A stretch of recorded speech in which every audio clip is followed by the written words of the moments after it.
Hi, and welcome back to another podcast show with Miriam Khan and Raise Your Vibes. Thanks for tuning in, guys. I appreciate your listening in and tuning in and being regular fans. Thanks very much.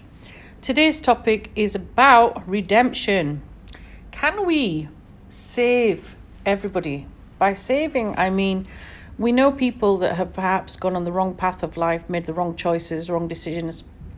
Can we do anything about it? Can we steer them on the right path? Can we steer them back to being a good human being? This is a big topic, isn't it? It's a big question, and as times have changed and society has changed, each individual is going to have a different perspective on this depending on which culture you're from, which background you're from, which tradition you're from, which country you're living in. We're all going to have different perspectives and different experiences based on this.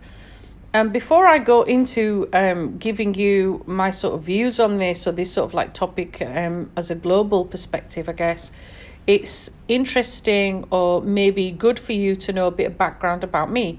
So here we go.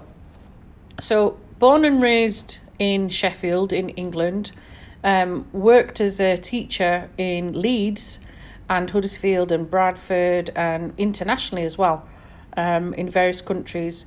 But the main bread and butter for me has been my teaching background, and obviously the counselling background that I have has made me come into contact with quite a lot of people that have needed quite a lot of help. When I initially started teaching, and on my actual teacher training experience, which is part of your postgraduate certificate in education that you have to do in England in order to be qualified as a teacher, I came across this very interesting lady who was my mentor at the time. Now, she's called Eileen, may she rest in peace, because sadly she passed away. And I picked up quite a lot of tips from her in that first year of teaching. Now, your university or your college tells you to follow out everything from your book and to get in touch with them if they don't.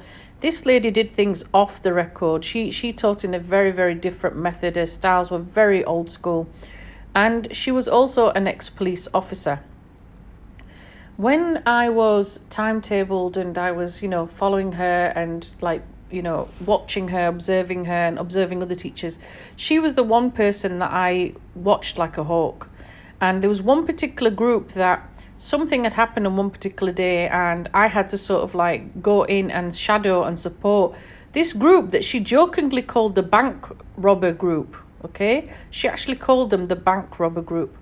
And back in those days, and I'm talking like 24 years ago when I first started teaching, doesn't seem that long, but it is.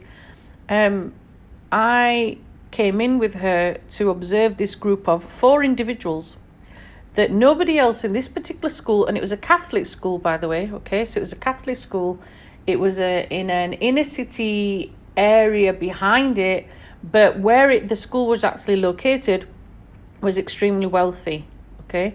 But the cohort of students that were coming in were from very, very different Catholic backgrounds. There was also a percentage of non-Catholics as well, including staff like myself.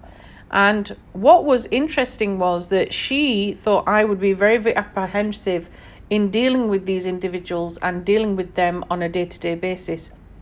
And I soon discovered why she did call them the bank robber group. Well, one of the 15-year-olds had actually held a gun to somebody, and charges were dropped because they couldn't find the weapon. A story for another time. But the point was, there was this particular person, another one that held a knife and tried to slash someone. Another one had done various other crimes. And she was the only one who was able to keep them in check. I'm talking back in the day where you wouldn't leave a class. One of the things you're told as a teacher, never, ever, ever leave your class. If you have to come out of the classroom, then at least make sure that you're, facing the glass or whatever it is to keep an eye on your class. She stepped away from the classroom. She stepped away and went to the other side of the whole building, where she would actually go and have a cigarette. Back in those days, you would have, a little room where you could actually have a smoke. And she'd leave them unsupervised, which to me was very unethical, after everything I had been told and taught. And lo and behold, when we'd come back, these kids that nobody else could control or contain or whatever, she had them in check. They were still getting on with what they were told to do. They were getting on with their work. They hadn't destroyed anything. They hadn't stolen anything. They had a lot of respect for her. And she was the type where if anybody had pulled out a line, and, you know, again, people will have different opinions of this. I had my own opinion at the time. But she actually made a child stand on a tile, which was, you know, obviously in a square shape, that was black. The others were white, and said, "Do not move." And again, you'll have your own views on this. I had my own views on this at the time. I still do to this day. But what I recall is that she was able to insert and exhilarate that power. Whether you think she was overdoing it is a different matter for another time. The point is that these particular individuals, she was able to build a relationship with them again. She was able to get some sort of, ownership with them. And I did as well. And I remember her pulling me out of that lesson and saying, "I expected you to be absolutely frightened and scared and petrified of these kids." And I'm like, "No." And I never was. And that was the start of my career with students that had come in and out of prison.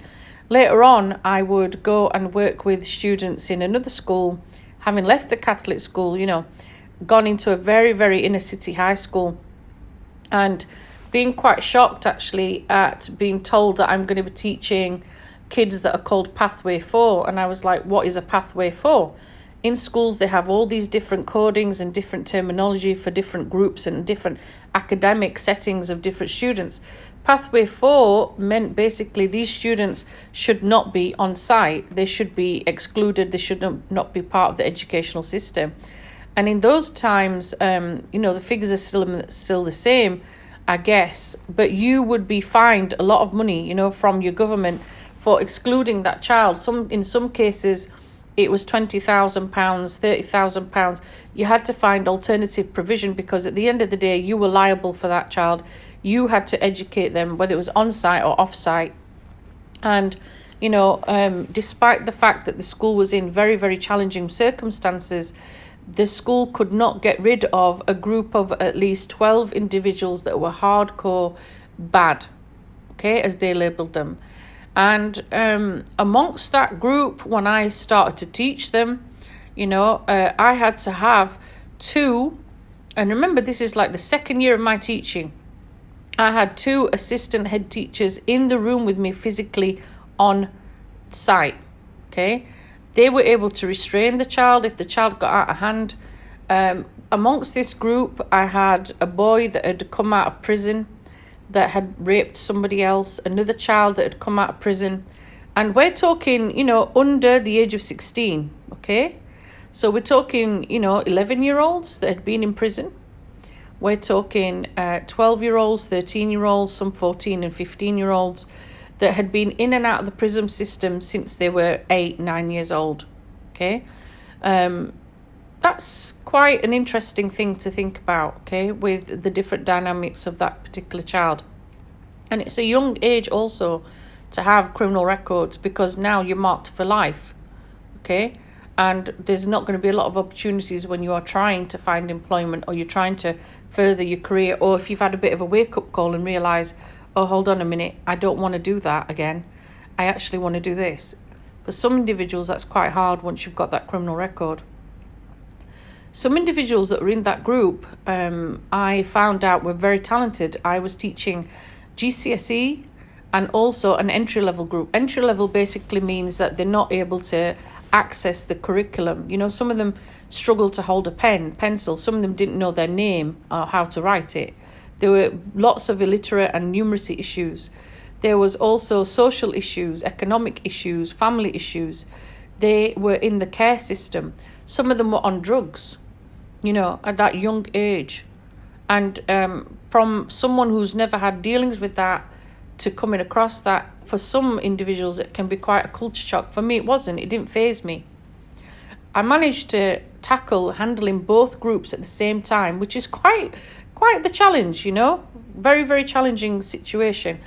But also realizing that some individuals, when you just had a bit of TLC, which is tender loving care, or you just had a bit of focus and a bit of drive, and you actually didn't hold any grudges against them, We as a society, one of the things that we do as soon as we discover that someone's been in prison or they've served time in prison, we are exceptionally judgmental.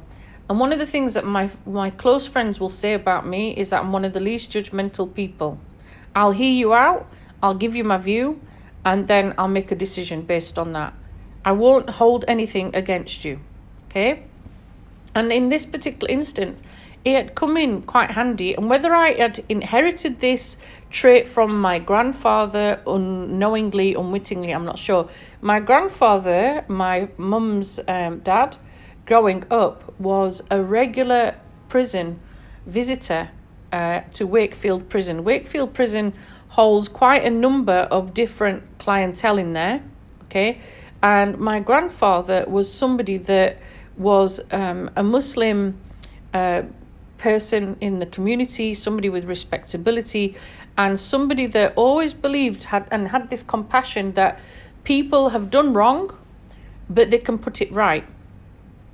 You know, so if that was, I think that had been like indoctrinated in my head, I guess. Okay. And he would regularly go and visit a lot of the prisoners that were in Wakefield Prison, the Muslim ones especially. And he would build this rapport with them. And he was trying his hardest, I guess, to help them to be rehabilitated, to be a voice of reason, to be a voice of the outside, and also to have this link so that when that person eventually was able to get out, or, you know, some of them were in there for life, you still had someone that believed in you and that believed in you putting things right again, you know? And this was much to the dismay, by the way, of my grandmother. Okay, my grandmother did not really fully understand why he was so passionate about these things. And my grandfather has gone on to do some amazing stuff. And I think, like him, I'm following his footsteps, whether I realize it or not. Okay, but these individuals that I'm talking about in school, you know, from a young age, they're breaking barriers, they're breaking, you know, rules in society. And a lot of it, if you look at the socioeconomic background, the psychological background, you look at the reasons behind what they're doing, some of it you really can understand, because there's a whole big jigsaw piece there that you have to sort of take away into pieces and try to look at it. You know, this particular Pathway 4 group, there were, you know, huge issues in deprivation. There was issues in drugs, being surrounded in a community of drugs and violence, being surrounded with parents that have got pregnant at very, very young ages, abuse, trauma, okay, illiteracy. And when I say illiteracy, I mean not seeing the point of school, not seeing the point of education. Is a case of you have to just turn up. School for them was like somewhere where they just had to go because they had to. Otherwise, their parents would get into trouble, okay? So some of them would do that. For others, school was a place of refuge as well, because it might have been the only place where, for example, they were able to get a shower. They were able to get something to eat. They were able to get warmth, okay? So these are the scenarios that some of these individuals had. And we're talking about people that would come into school where they would have a shank. You know, if you don't know what a shank is like a weapon, okay? And it can be made from anything. And in that, very, very quickly, I realised a shank could be a blunt pencil, a razor blade. It could be an object you would not even see coming. Pencil sharpeners, for example. As silly as this might sound, pencil sharpeners, if you were giving them out in class, it was a no-no. Because they would use the razor blade from the pencil sharpeners as a weapon to attack someone else. Pen knives, craft knives, all of that I've seen used in different ways. Even a blunt fork, okay, or a blunt knife was sometimes used in different ways. Something like an old sharp plastic fork, the edge of it was used as weapons. These people are very smart, okay, very street smart. They would have weapons in their socks, okay, in their shoes, in the base of their shoes, places you wouldn't think of looking, okay, for some, all right? So these individuals, some of them, like I said, were able to be rehabilitated, some were not. I can remember a very disturbing pair of twins that we had, These twins had been in and out of prison from a young age, and psychologically you could see that there's something not quite right there, despite all the different people that were involved, the different factors, the different communities, the different outreach workers that were involved. These two got to the point where some of the disturbing things they did was, for example, they strangulated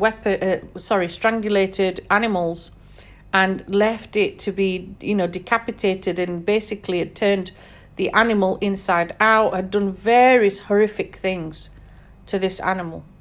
Okay. And, if you're thinking back to cases like Jamie Bulger, God bless him, and other cases like that, where unfortunately young boys, young teenagers, young girls have got themselves in situations where they've assaulted, hurt, or unfortunately led to the murder of someone else that's innocent, it's quite triggering to know that these things are happening. Now, these particular twins that I'm mentioning, they had quite a lot of rehabilitation done to them. They were actually very physically fit. They were known as being boxers. They were given all sorts of intervention to try and help them out. Okay. And in some cases, the boxing helped for a while. Someone also got them into like a gardening club. And we actually discovered, they're very, very talented with the boxing and the nature side. They were very much into their nature. They were into helping out, and needed to be shown basically that you shouldn't be, doing this to a particular animal.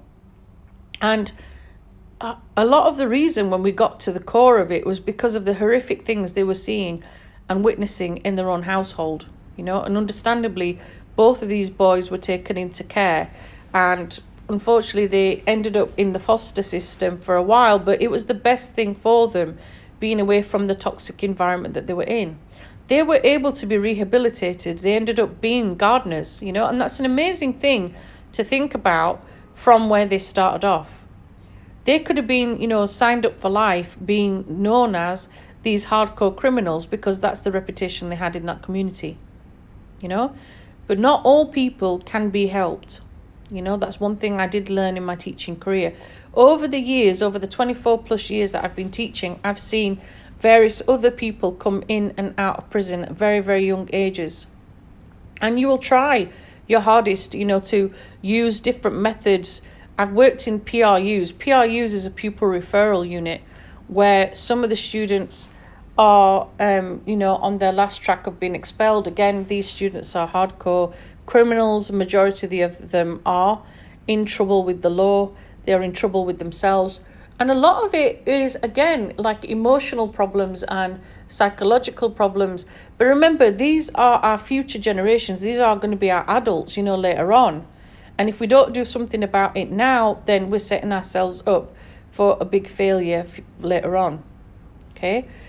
In adulthood, you'll have some individuals that have been to prison, that have tried to make, a path straight again. They've tried to rehabilitate themselves. Now, some individuals you can, like I've said to you, the whole topic of this particular podcast is looking at who can we rehabilitate in our society. Firstly, you've got a couple of boundaries against you, like I said, that you'll have individuals that will be judgmental. When you go for a job interview, or you go to the job seekers allowance, or whatever your system is, depending on where you're tuning in, you'll have various people, saying, have you got criminal offences against you? You have to declare it, That at times can be a hindrance for some when they're trying their hardest to go and do something new, to try and better themselves, to try and better them life, and to start fresh. And sometimes it's very difficult to do that, because not everybody will allow you to be free. Not everybody will allow you to forget what you've done. So that can be something of a hindrance, and that can be quite difficult. It's very hard to earn trust again once you've been in the prison system or the criminal record system. Some people have got amazing charity work out there. They, rehabilitate, they allow, they, support, they mentor, they coach, a lot like I've done over my 24 plus years. They have done a lot of that, okay? But not everybody is like that. sometimes, unfortunately, the person who has been in that system gets themselves caught up again with the wrong people or the wrong group, or whatever the situation is that's led them to do a particular action, gets them back down on that track again. It's not easy to stay straight, as we say, on the straight and narrow path. It's not. Sometimes there's a lot of temptation, and sometimes people are so judgmental that we think, okay, they're going to think that I'm a criminal, so I might as well act like it. Okay? So these things can go against us. There are times, though, where we do really learn our lesson. I've known individuals really come out of situations where they've realised, okay, I made a mistake, I'm going to turn my life around, and I'm going to focus on me, and I'm going to focus on doing better, and I'm going to focus on helping others. That, to me, for the people that have been in and out of prison or the jurisdiction service, is something that we should be looking at. We should be trying to rehabilitate, and we should be trying to help support these individuals, because when they come back into society, it's society that holds them back. Not always, but in a majority of cases. It's not always easy to brush that aside. It's not always easy to move forward. And you also, in your heart, hold on to fear. Some of the people that I'm aware of, that I've been working with and counselling with, because I'm very selective in who I counsel. Very selective. And I look at individuals and I go by gut instinct, because you do over time. You get that gut instinct of who you can help and who you can't. And there are some people you are gladly going to support, and there are some people you're like, sorry, I can't do this. Okay? The ones where I have walked away, the ones where I have turned my back, which is my right to do so, are the individuals that have been in and out of prison, or have been in a situation where they've not necessarily been in prison, but they've really not learned their lesson. They're still going around, they're still causing pain, they're still hurting people, they're still causing trauma and judgment, and still intimidating or victimizing or harassing or bullying or straight up being a gangster. Okay, and they're not willing to leave that lifestyle. They're not willing to leave that mentality. This is what they've chosen, this is what they're sticking to. Now, in their own mind, they might think that's the right thing to do, but if you're going to go out of your way and be vindictive, and you're going to harass and hurt, and you're going to, on purpose, destroy somebody's life, or take someone's life, okay, and not consider the consequences, not look at your actions, not even repent. And if you're cold-bloodedly going to do something, worst case scenarios could be murders, okay? But you're not repenting, you're not showing any animosity towards, the others or yourself. You're not looking at your actions, you're not looking at what you've done. You're not questioning what you've done. You're not recalibrating, you're not looking at things and thinking, no, it's wrong for me to do that. I'm not going into religion here, but, part of one of the 10 commandments is thou shalt not kill. And in most religions cover that. Okay? But some individuals are hardcore, narcissistically in time, sort of like focused on one agenda and one agenda only. They have no calibration of themselves or others. They're unable to empathize, they're unable to sympathize, they're unable to do anything other than think about themselves. And the ego is there, the id is there, but also there's this complex personality that is overriding. Some of them get this real kick and real vibe and real energy from hurting, others. Don't get me wrong, I'm a big fan of Godfather, and I'm a big fan of Gangs of America. I love things like that. However, dealing with it on a day-to-day basis, or dealing with individuals like that show that callousness, I know people that are clinical psychologists that deal with people that literally have no consciousness of what they've done whatsoever. You may have seen, one of the documentaries that Louis Theroux did, where he went to Alcatraz and talked to various prisoners. And, you'll see some that are in there serving time, and you can see the remorse. You can see that they genuinely have that affliction, and they have that repentance for what they've done. They want to put things right. and then there are some that just clearly don't, you know. And a famous film you might have seen, although it's, you know, it's a film based, I think, not on a true story, but Shawshank Redemption, you know, famous one that you'll know, the Morgan Freeman character in there. Some individuals will show repentance what they've done. Some individuals will build a friendship and a kinship. They will help the other inmates. You know, this is one of the reasons my grandfather was going in and out of that prison all the time. It's one of the reasons I've worked with prisoners in a prison system myself, because everybody deserves a second chance. Everyone deserves a chance to put things right. But like I said, there are caveats there, because not everybody will fill that particular void. There'll be some where you draw the line, like I have done. You'll try and give it a chance to rehabilitate. You'll give a chance to try and get that individual to move forward, to rebuild, to reprogram themselves, to start again. But not everybody can, and not everybody's willing to do that. But it also requires you to put that energy in too, you know. And for some people, prison is a wake-up call. It doesn't matter what time or length the service is that they've got to serve. You know, some people we know are in there for life.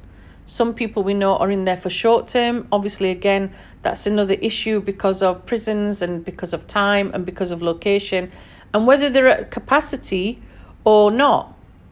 You know, I've known individuals also who are in a situation where they're homeless, for example.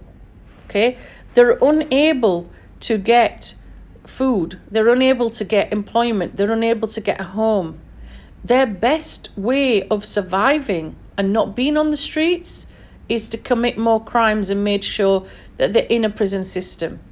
Because once they're in a prison system, they've got somewhere to sleep. They've got regular meals coming in. Okay? They can earn some sort of an income depending on what it is that they do inside prison. So for them, when they are repeatedly being offenders, it's become a pattern of behaviour because that's the only safe and secure place they know. So there are individuals doing that too. And it's about being aware. What can we do as society? Well, we try our hardest. You know, each of us follow different particular codes within society. You know, one person I studied at university when I did one of my masters was somebody called Michael Foucault. You know, and Foucault was talking about prisoners and talking about capital and punishment. It's a very, very interesting text. It's something worth looking at, you know. And he talked about this idea of like rules in society and capital punishment and all of this sort of extra side of analysis when you look at the dynamics behind why we do that, why we do these particular rules and why we break them, you know. And like I said, some individuals are caught in a trap. They will do repeated things, repeated offences. It's not because they're doing it from a psychotic point of view or from, you know, let's just cause someone harm. In some scenarios, like I've said, they do it because it's their only means of survival. It's their only means of having a home over their head or something to eat or security. So not all cases can be quite severe, you know. There are cases obviously out there that are very, very severe. You know, I can recall some different types of witness protection plans being put into place for people when I did jury service as well. And you'll have individuals that are caught up in scenarios that they can't necessarily get out of. So it's an interesting concept when we look at, you know, can we rehabilitate someone or not? All of us have to go case by case, person by person, society by society. But one thing we have to try to do, definitely as human beings, is to show humanity and to show at least understanding and to try and give someone a second chance. You know, if they've blown that second chance with us, then it's up to us to put the necessary steps in and to take action, you know, whether that means unfortunately terminating the employment with that someone, whether it means, you know, cutting barriers or reducing their salary, or basically I'm saying, sorry, you can't be part of this organization anymore. There might be positives, like I've said, you know, you see people completely turning their whole life around. And it's those people I really do admire, because they don't have to do that, but they go above and beyond, helping not just themselves, but helping their others. And by doing that, you're breaking any part of you that is not healed. And by helping yourself heal, you're helping yourself get empowered. Many people don't recognize that. But also, healing yourself is a big step to healing others as well, because you're empowering yourself. You see the error of your ways. You see the error of your mistakes, and you become a teacher. You become someone that has wisdom, and knowledge. And you try your very hardest to be like a mentor, to other young people in prison. It could be older ones as well, There's no judgment there on age. But you can be wise, and you can spread love and joy, and you can spread wisdom to others as well, and steer them onto a different path. I've known people within the prison system who are serving life, for example, and they've made it their mission to, maybe preach about a particular religion, or they might, if someone's in a religious group, for example, trying to help them to get on the right path, they might have set up groups where, for example, someone's illiterate or someone is unable to, do even basic sort of compassionate understanding. They might not be someone that has all the basic skills of a human being, because a lot of the people that are in prison have missed out on family background, family support. And in prison, when you have got these mentors, they do become part of your family, and they do become protective. They are there to help and support you, and help guide you as well with that wisdom and with that love and that kindness. Not everybody's going to be like that, of course. But those are the prisoners that really make a difference. They make a change. And they should be forgiven. The one thing that they find hard is to forgive themselves. Sometimes it is very, very difficult to forgive themselves. When my house, many years ago, was burgled, one of the new things that came in within UK law was for the two gentlemen who were caught, unfortunately, very, very high on drugs. Part of their rehabilitation was to have a meeting with me and to explain to me why they had burgled my property. Now, what the two gentlemen didn't know was, and I can say this now because at the time it was very, very difficult, I actually taught their daughters in that very complex inner city high school. And I felt more apprehensive for their daughters because they knew that their fathers had been taken away and had been put in prison whilst on drugs. They had been put away for a long time because there was a warrant out for them, and they had been found with the evidence at my property. And yes, I did speak to them, and I did explain that you don't know the knock-on effect, or the implications, or the bigger implications, because not many children of that age in that particular area and complex of where I was teaching knew their actual biological fathers. Okay, these two did, which was a rarity in the school that I taught in. And I had to go through the jurisdiction, and I had to go through the different court systems. But I think the penny sort of sunk into them when they realised that day to day their daughters are going to be seeing me. Someone whose house they broke into, someone that they got caught by because, police found them, and so on. They can change things round.